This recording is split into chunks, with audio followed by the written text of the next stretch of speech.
It's amazing how much can change over time. You are the youngest MVP in NBA history. How someone can go from the top of the world. Here is Rose all the way. Here's Rose all the way. And the foul. What a move by Rose. Oh! Yes, and it counts. With a city on their back. Finds Rose. Rose trying to get open. Fires away. Bang!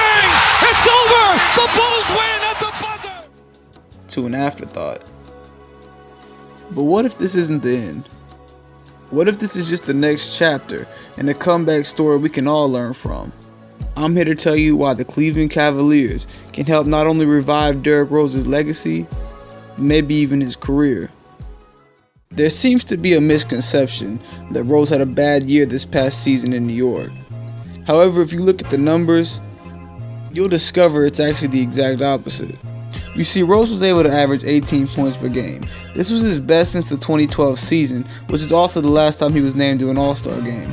He was also able to shoot 48% from the field, which is his best since the 2011 season when he won his MVP award. Both of these came in spite of usage percentage of only 25.7, his lowest since his rookie year. This is because behind Carmelo Anthony and Kristaps Porzingis, Rose was the third option in the Knicks' triangle offense. So it says something that he was able to still average these numbers even though he wasn't quite getting the touches he was used to throughout his career. While his shooting still struggled, it did seem like Rose did adjust his game better than he has in the past, only shooting .9 threes a game. This is significant because it seemed like the past few years in Chicago after he tore his ACL and his other knee injuries, he seemed to really settle for jumpers more rather than attacking the paint, which is more of his strength. Perhaps the biggest positive from the past year, however, is how he was able to consistently stay healthy for most of the season, playing in and starting more games than he has in the past 2 years. So with all that being said, it is easy to see that Rose did have a better season than most people are giving him credit for.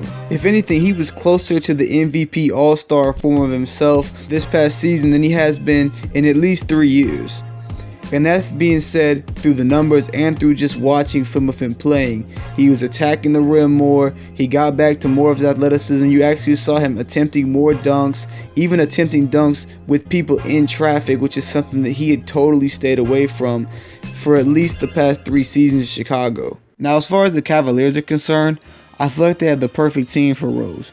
They're a team full of great shooters who space the floor and are going to give Rose tons of room to drive and attack the paint. This is essential for Rose's game in the same way it's essential for LeBron's game, because they both rely on getting to the basket to make plays happen. If you have the perimeter stacked with all types of shooters, the defense has to respect them, and it's going to automatically open up opportunities for Rose to get into the paint and make plays happen. This is one of the main reasons I feel like the Cavs have a great opportunity to revive Rose's career. Having guys alongside him like Kyrie Irving and LeBron James is going to take a lot of that pressure off his shoulders that he's never really had taken off before, and allow him to just focus on making plays and doing what's best for the team to succeed. As far as Rose's actual role on the team goes, I'm not 100% sure exactly how he fits. There's 2 ways I see it going down. One, either he moves J.R. Smith out of the starting lineup and takes that 2 or 1 position and him and Kyrie interchange, which I could see happening, and I do, as a basketball fan, want to see a Kyrie, Derrick Rose, and LeBron James backcourt. However, I could also see him coming off the bench in a Jamal Crawford type role for the Cavs, where his only job is to come in, provide a scoring spark, run the offense, and really give LeBron a break when he needs it so he can get a little bit of rest, because that's the one thing that killed them throughout the playoffs and into the finals. I think LeBron was just totally gassed because he was not even allowed to come out of the game for even a second without the Cavaliers losing some kind of lead or needing him back on the court almost immediately. So it all depends on how the Cavaliers want to use him, how he fits in with Kyrie and LeBron, and only time will tell how they all gel together. But another big reason I feel like Rose has a chance to succeed there is because they're a contender. And not just any contender, but a contender in the finals. LeBron's been to 7 straight finals. With the East being weaker this year, that's not going to change anytime soon. I would almost guarantee LeBron goes to his 8th straight this year. So I know for a fact Rose has always wanted to be on a winning team. He hasn't really had a chance since those Bulls teams earlier in his career that made it all the way to the Eastern Conference Finals. So I think that's one thing that's definitely going to be huge for his career, because it gives him opportunity to really play on that biggest stage. And he's proven time and time again that he's able to show up big in clutch moments. So I think that's definitely something that's going to allow him to thrive and bring him back to that point that he was at earlier in his career. And then, of course, the number one thing everyone wants to talk about when it comes to Rose is his probability for injury.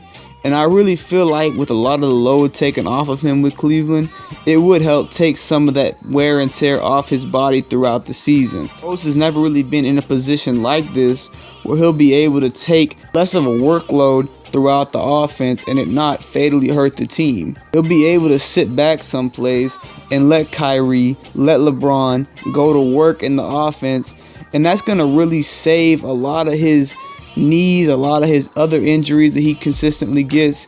It's going to really take some of that wear and tear off and allow him to just focus on making plays when he needs to. And I think that's something that he's needed throughout his entire career and something he's finally going to have with Cleveland. All in all, I'm excited to see Rose take this next step in his career.